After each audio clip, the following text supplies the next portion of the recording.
Earth signs, Capricorn, Taurus, Virgo. Good to be with you. Hope everybody's doing really well. It's nice to be here in the Earth plane with you. It's been a while. I'm gonna do a video for Earth signs right now. We're gonna do a 3-card pull for current energy, what is helping or hindering you, and a card of advice. And when I do my meditations or I do cards, I am channeling my higher self to deliver messages that are for your highest good.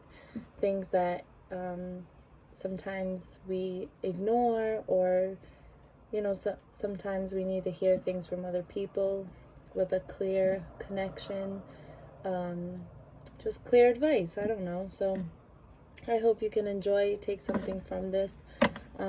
I was telling my water signs that I was meditating and I was told to relax.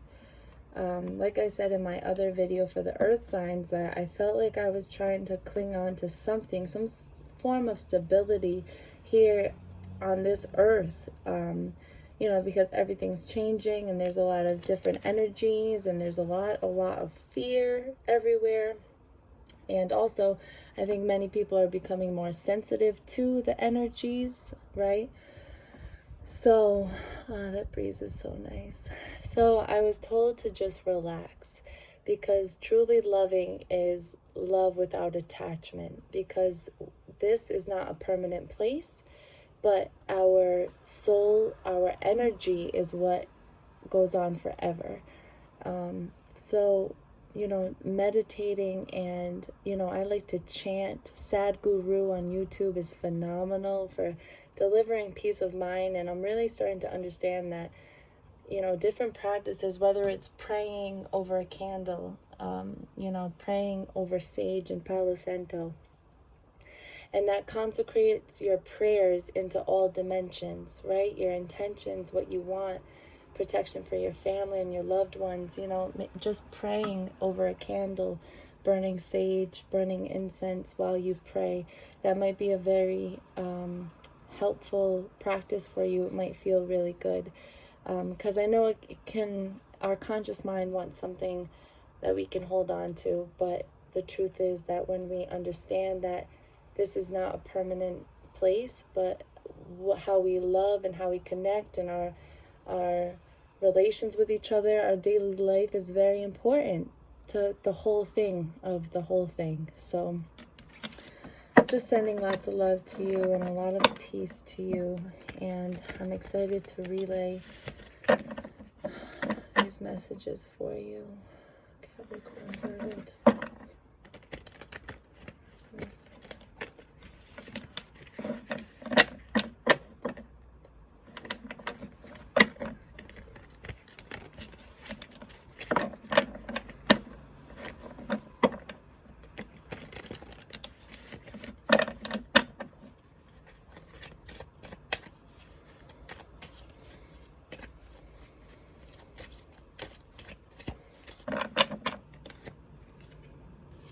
Okay.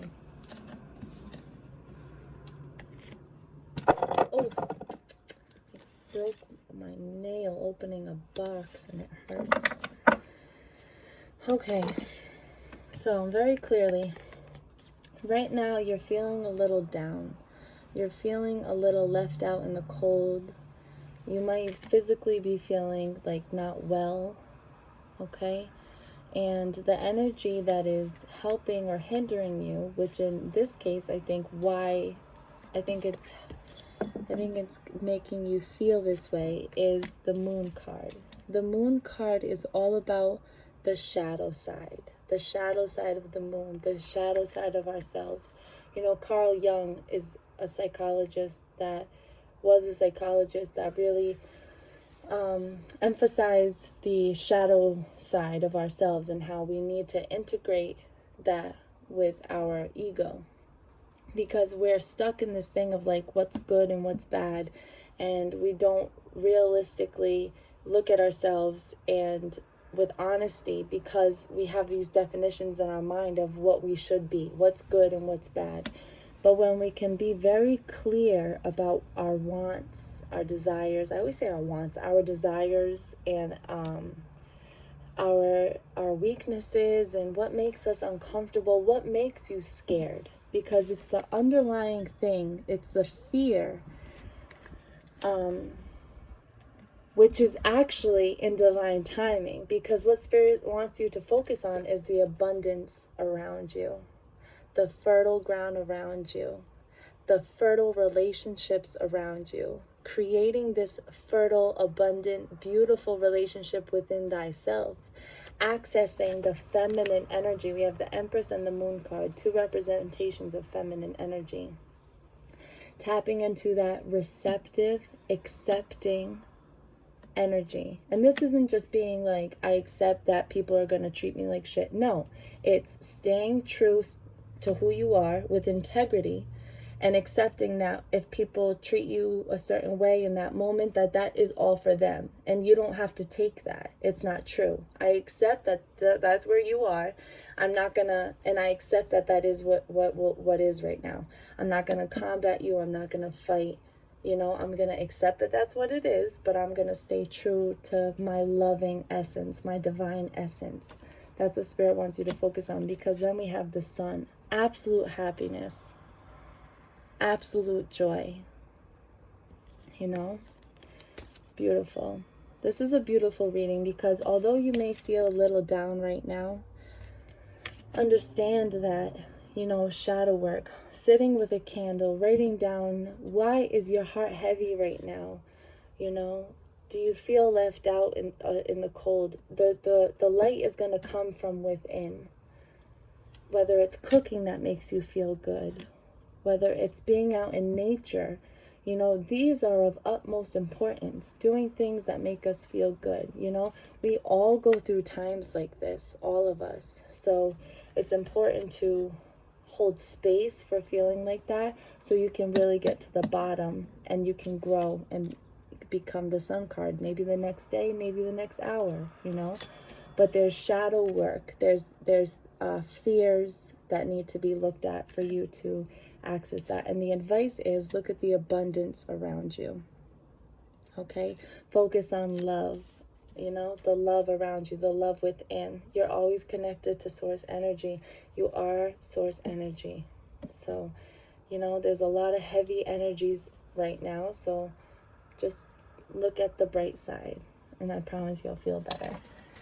So let's see what the fairies want you to know.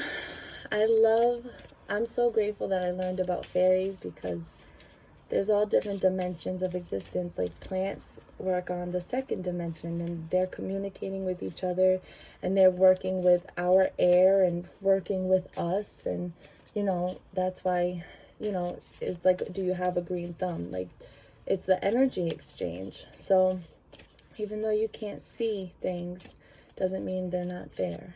There's all different levels of existence and dimensions. So the fairies are very wise, and they're funny.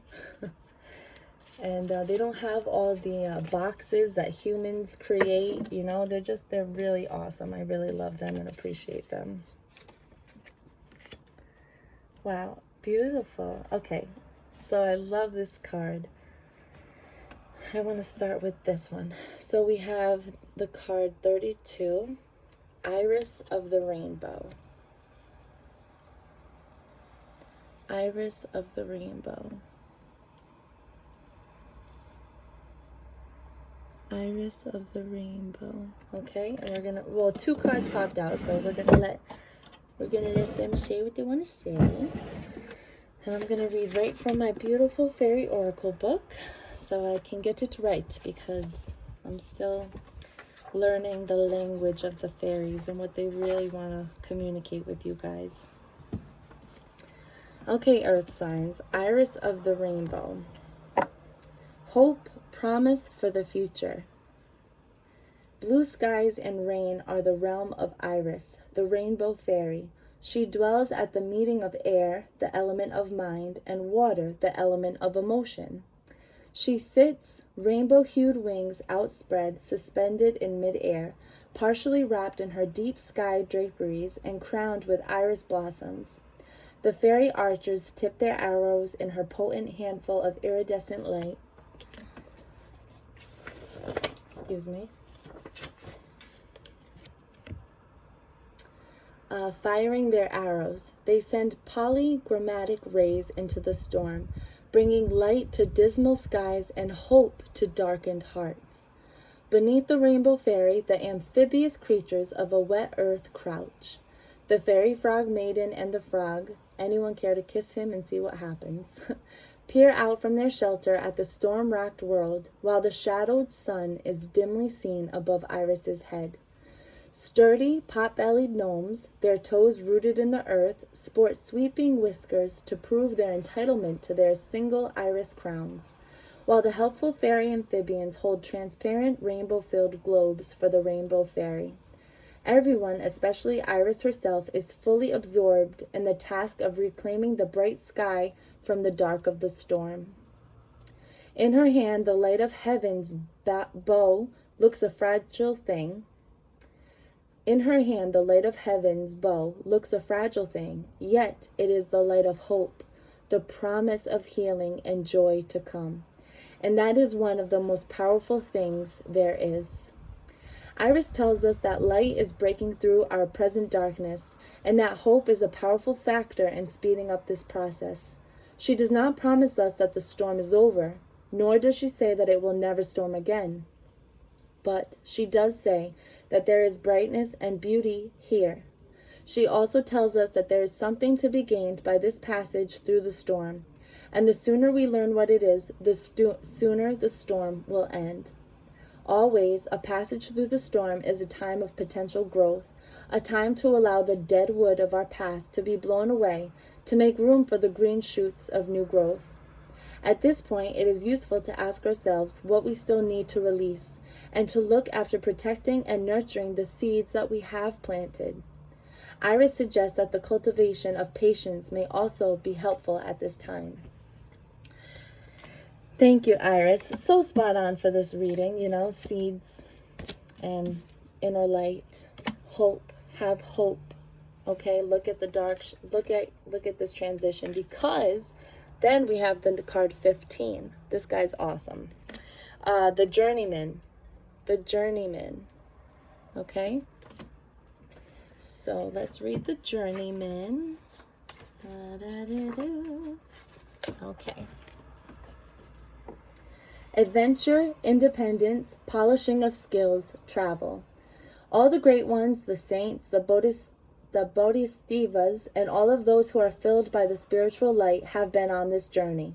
They went into the wilderness, stepping like fools off of the safe paths into the waiting hands of their gods and goddesses.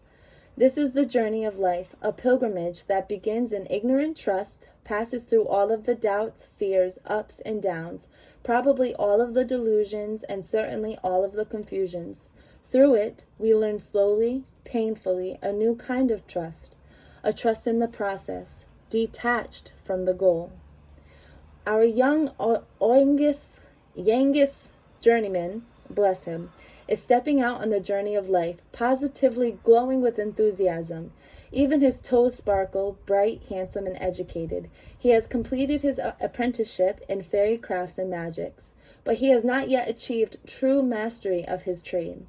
To accomplish this, he must leave the protection of his master and step out into his path as an independent journeyman craftsman. He is testing himself and his knowledge in the world. He hopes to eventually achieve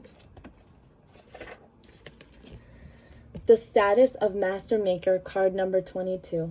Right now, he knows a lot of facts, has all of the basic skills, but probably knows less than he thinks he does. He is about to learn about the skills of survival, bartering, persuading, selling, buying wisely, enjoying life, making friends. At least he doesn't need to learn how to iron his own shirts. Yangis still has lovely, playful, childlike qualities. An Oracle online group member notes that Yangis is playing balance the ball on a stick with the moon, and adds that he seems to have no constraints, sets no boundaries on what he can do, and because he is magical and doesn't set such limitations on himself, he is able to walk on air or water, or through the hills, or with the moon nicely balanced both on his stick and in the sky. Our young Yangus must learn to care for himself. No one is looking over his shoulder to see that he has done his work right and eats properly. Yangus may take chances and even make mistakes sometimes, as we all do, but this is how we learn. He is now confronting and being confronted by the real world. Here, he will discover that excuses don't buy bread and that the quality and integrity of one's work and actions are what counts. But he has been well taught and pretty well knows this already. Don't tell him I told you, but Yangus sometimes wears a false mustache, hoping that he makes himself look more mature. He has romantic dreams of being a great hero, of becoming the supreme master of his craft, and of winning a fairy princess. Some of these dreams will come true, perhaps even all of them. Here we see an innocent being walking trustfully into a situation for which he is not fully prepared, and indeed cannot be fully prepared, or for which his preparation is as yet untested by reality. He is innocent of previous practical experience of the path he is now treading, or the realm of life into which he is moving. This card could be called Innocence Encounters Reality, which is by no means a bad thing. His fairy godmother is lurking somewhere just out of his sight, as fairy godmothers tend to do. Her expression is both gleeful and worried. Her hair is already whiter than it was before he began, and she is keeping her wand fully charged at all times. Although this is his journey and he must undertake it himself, almost everyone needs and is given a little fairy godmothering from time to time. Good-natured innocence attracts fairy guardians. It attracts helpful beings on all planes and in all worlds. It may also attract those who would abuse that innocence, but as long as our intentions are good, our guardians will offer good guidance. We are blessed and cared for if we allow ourselves to be. The world is before Yangus with smiles and teeth. Yangus has optimism, cheerfulness, magic skills, and a diligent fairy godmother. Yangus grows within us when we step bravely into the unknown, developing our potentials with hope and optimism and an open heart. Adventure, independence, and travel, a long path ahead, we hope. This card speaks to the need to perfect skills in working and living, but it acknowledges having a sound grounding in the basics. Optimistic, innocent, and willing to learn, Yangus always shows us that intuition serves us well, but only if we pay attention to it.